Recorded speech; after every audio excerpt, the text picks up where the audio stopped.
नमस्कार बच्चों। आज कक्षा 11वीं का विषय हिंदी पाठ 8 जामुन का पेड़, जिसके लेखक है कृष्णचंद्र। तो जामुन का पेड़ एक व्यंग कथा है। इसमें व्यंग द्वारा बताया गया है जामुन के पेड़ में। इसमें सरकारी बाबुओं और अधिकारियों का विभागीय कार्यक्रम के कारण दम तोड़ते मनुष्य की व्यथा, अर्थात कर्मचारी अपने आप को बचाकर चाहे मनुष्य मर जाए, उसके जिम्मेवारी अपने आप को नहीं समझते, बल्कि कहते कि हमारी जिम्मेवारी नहीं। उसी को उन्होंने व्यंग्यवाद द्वारा प्रस्तुत किया है। रात को बड़े जोर का झक्कड़ चला। झक्कड़ मतलब आंधी। सेक्रेटेरियल के जान में जामुन का एक पेड़ गिर पड़ा। सवेरे को जब माली ने देखा तो उसे पता चला कि पेड़ के नीचे एक आदमी का बना, अर्थात आंधी में जामुन का पेड़ गया और उसके नीचे एक आदमी ढल गया।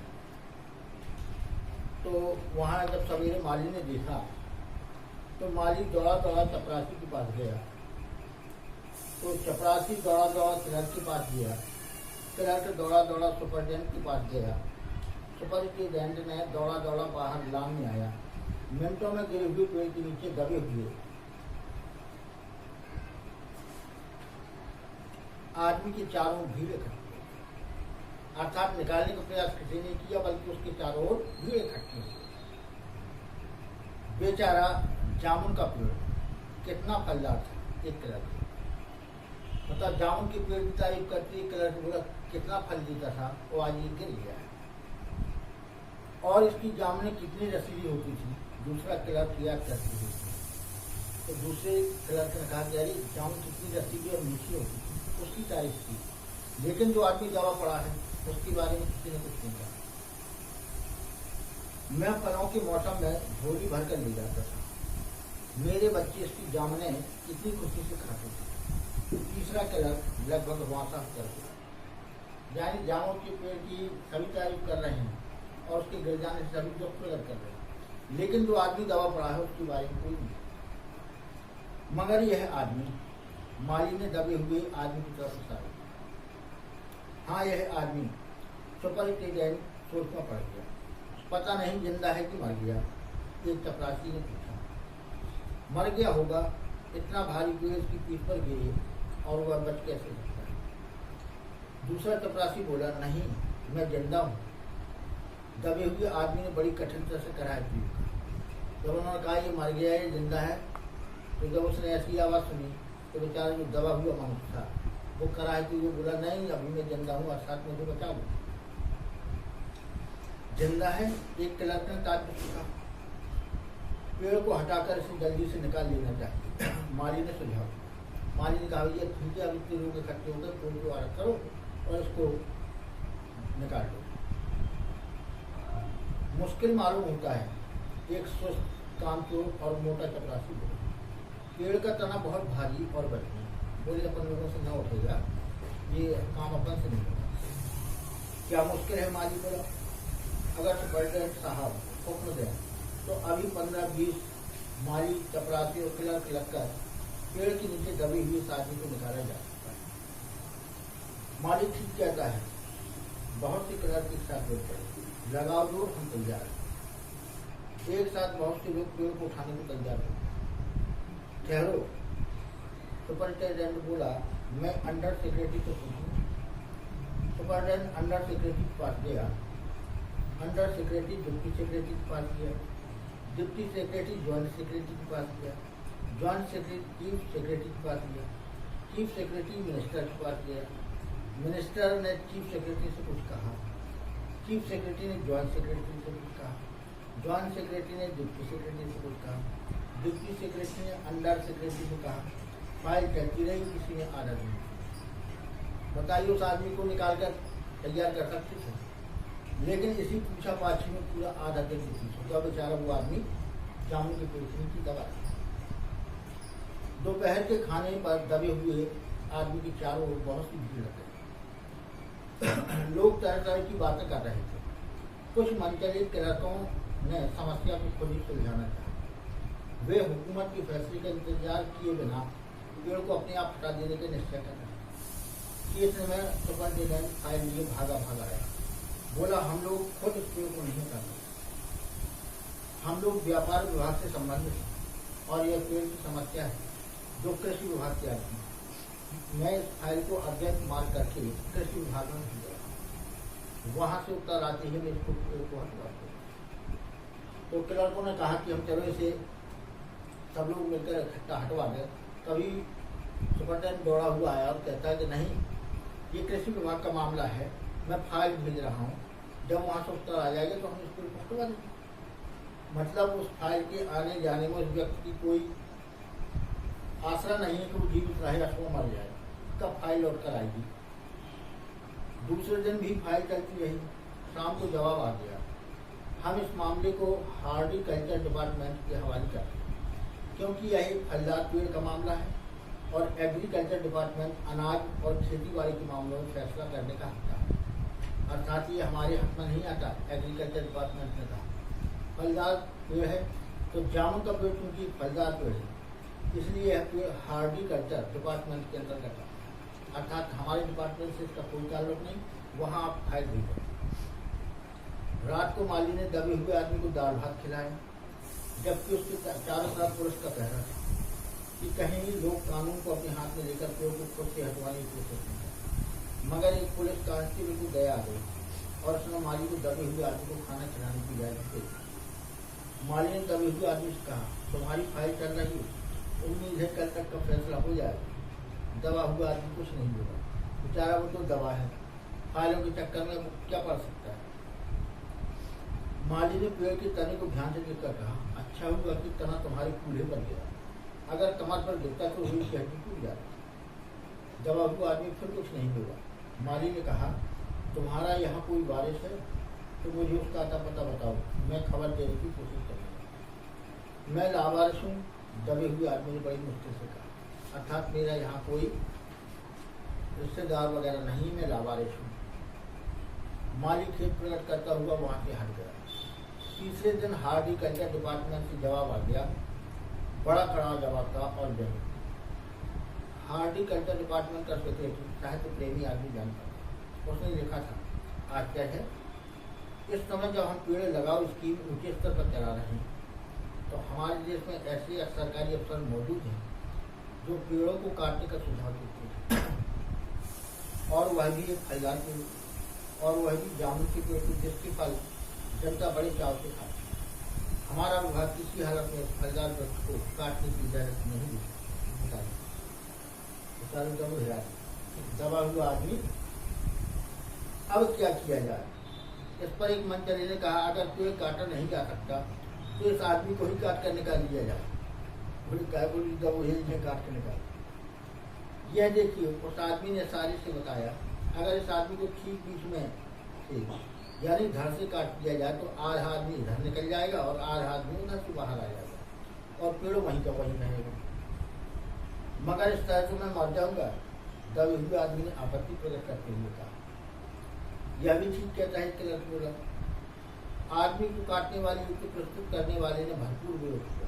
आप जानते नहीं आजकल प्लास्टिक सर्जरी कितनी उन्नत करती। मैं तो समझता हूँ अगर इस आदमी को बीच से में से काट कर निकाल दिया जाए तो प्लास्टिक सर्जरी से धड़ के स्थान पर इस आदमी को फिर से जोड़ा जा सकता है। इस बार फाइल को मेडिकल डिपार्टमेंट में भेज दिया। मेडिकल डिपार्टमेंट ने फौरन एक्शन लिया और जिन फाइल उसके विभाग में पहुंची उसके दूसरे दिन ही उन्होंने अपने विभाग का सबसे योग्य प्लास्टिक सर्जन छानबीन करने के लिए। अब पेड़ को छोड़कर आदमी के बारे में आने लगा, इसे काट कर निकाल दिया गया।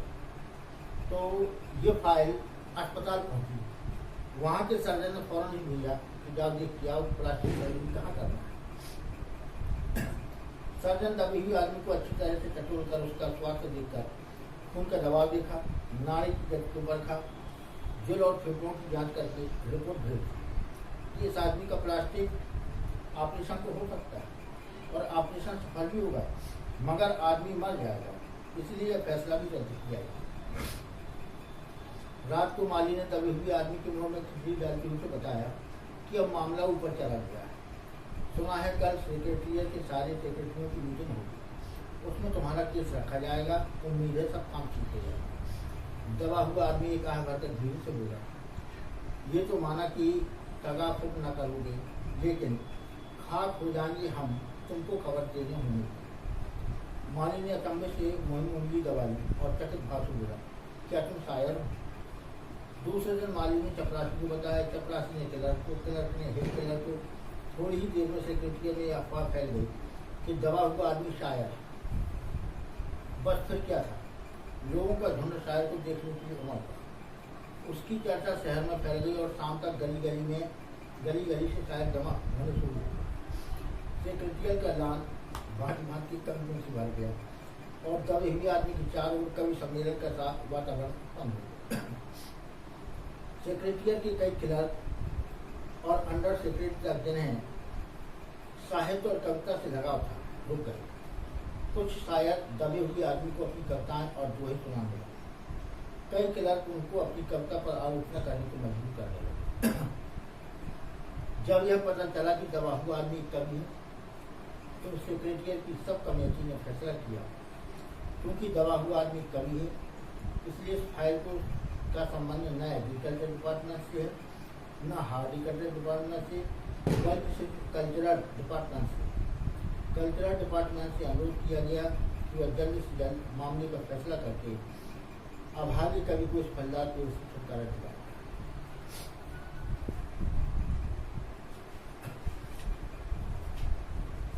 फाइल कल्चरल डिपार्टमेंट के अनेक विभागों में गुजरती हुई साहित्य अकादमी के सेक्रेटरी के पास पहुंची। बेचारा सेक्रेटरी उसी समय अपनी गाड़ी में सवार होकर सेक्रेटरिएट पहुंचा और दबे हुए आदमी से इंटरव्यू लेने लगा। क्या लेने लगा? तुम कवि हो? जी हाँ, दबे हुए आदमी ने जवाब दिया। किस उपनाम से शोभित हो? ओश सेक्रेटरी जोर से पूछा, क्या तुम वही ओश हो जिसका गद्य संग्रह ओश के फूल अभी हाल में प्रकाशित हुआ? कवि ने हुंकार से दिलाया। क्या तुम उस अकादमी के मेंबर हो? सेक्रेटरी पूछा। नहीं। आश्चर्य सेक्रेटरी जोशी, इतना बड़ी कवि, ओश के फूल का लेखक और हमारी अकादमी का मेंबर नहीं? तो कैसी भूल हो गई हमसे? कितना बड़ा कवि और कैसी अंधेरी गुमनामी में दबा पड़ा है। गुमनामी नहीं, मैं एक पेड़ के नीचे दबा हूँ, कृपया मुझे इस पेड़ से निकाल दीजिए। अभी बंदोबस्त करता हूँ, सेक्रेटरी फौरन बोला और फौरन उसे अपने विभाग में रिपोर्ट की। दूसरे दिन सेक्रेटरी भागा कवि के पास आया और बोला, मुबारक हो, मिठाई खिलाओ, हमारी सरकारी साहित्य अकादमी ने तुम्हें अपने केंद्रीय शाखा का मेंबर चुन दिया। यह लो चुनाव का। मगर मुझे इस पेड़ के नीचे से निकालू, कवि आदमी ने करा कर कहा। उसकी सांस बड़ी मुश्किल से चल रही थी और उसकी आंखों से मालूम होता था कि वह बहुत पूजा और दुख में पड़ा। यह हम नहीं कर सकते, सेक्रेटरी ने कहा, और जो हम कर सकते थे वह हमने कर दिया। बल्कि हम तो यहाँ तक कह सकते कि अगर तुम मर जाओ तो तुम्हारी बीवी को वजीफा दे सकते, अगर तुम दरख्वास्त दो तो हम वह भी कर सकते। मैं अभी जीवित हूँ, कभी रुक कर बोला, मुझे जिंदा रखो। मुसीबत यह है कि सरकारी साहित्य अकादमी का सेक्रेटरी हाथ मलते हुए बोला, हमारा विभाग सिर्फ कल्चरल से संबंधित है, पेड़ काटने का मामला कलम दबा से आड़ी कुल्हाड़ी से संबंधित है, उसके लिए हम फॉरेस्ट डिपार्टमेंट को लिख दिया, वह अर्जेंट लिखा। शाम को माली ने आकर दबे हुए आदमी को बताया, कल फॉरेस्ट डिपार्टमेंट के आदमी आकर इस पेड़ को काट देंगे और तुम्हारी जान बच जाएगी। माली बहुत खुश था। दबे हुए आदमी का स्वास्थ्य जवाब दे रहा था, मगर वह किसी न किसी तरह अपने जीवन के लिए लड़े जा रहा था। कल सवेरे तक किसी न किसी तरह उसे जीवित रहना है। दूसरे दिन जब फॉरेस्ट डिपार्टमेंट का आदमी आरी कुल्हाड़ी लेकर पहुंचे तो उनको पेड़ काटने से रोक दिया। मालूम हुआ कि विदेश विभाग की इससे आया है कि इस पेड़ को न काटेगा। कारण यह था कि इस पेड़ को 10 साल पहले पीटोनिया राज्य के प्रधानमंत्री ने सेक्रेटरिएट की लाइन में लगाया था। अब अगर यह पेड़ काटा गया तो इस बात का काफी अंदेशा था कि पीटोनिया सरकार से हमारे समाज सजा शुरू हो गए। मगर एक आदमी की जान का सवाल है, क्लर्क के बाद। दूसरी ओर दो राज्यों के संबंधों का सवाल है, दूसरे क्लर्क ने पहले क्लर्क को समझा। और यह भी तो समझो कि पीटोनिया सरकार हमारे राज्य को कितनी सहायता देती। क्या हम उनकी मित्रता की खातिर एक आदमी के जीवन को बलिदान नहीं करते? कभी को मर जाना चाहिए, निसंदेह। अंडर सेक्रेटरी ने सुपरटेंडेंट को बताया, आज सवेरे प्रधानमंत्री दौरे से वापस आ गए। आज 4 बजे विदेश विभाग फाइलिंग के सामने पेश कर जो वो फैसला देंगे वही सबको स्वीकार होगा। शाम के 5 बजे स्वयं सुपरडेंट कवि की फाइल लेकर उसके पास गया। सुनते हो आते ही वह खुशी से फाइल को जाती हुई चल जाए। प्रधानमंत्री ने इस पेड़ को काटने का उसको दे दिया है और इस घटना की सारी अंतर्राष्ट्रीय जिम्मेदारी अपने से कर ली। कल यह पेड़ काट दिया जाएगा और तुम इस संकट से छुटकारा हासिल करोगे। सुनते हो आज तुम्हारी फाइल पूर्ण हो गई। मगर कवि का हाथ ठंडा था। आंखों की पुतलियां निर्जीव और चींटियों की लंबी कतार उसके मुंह में जा रही। उसके जीवन की फाइल पूर्ण हो गई। अर्थात उस पेड़ को न काटा गया। 4 दिन तक इधर उधर फाइल खुलती रही और जब आदेश भी मिला तो कि इस पेड़ को काट दिया जाए, तब तक उसके जीवन की डोर भी कट चुकी थी। अर्थात वो अपने प्राण त्याग चुका था। तो इस पाठ में कृष्णचंद्र ने जामुन का पेड़ इस शीर्षक से व्यंग्य लिखा है कि एक आदमी की जान नापकर अनेकों विभागों में फाइल घूमती रही और एक आदमी की जान की परवाह नहीं।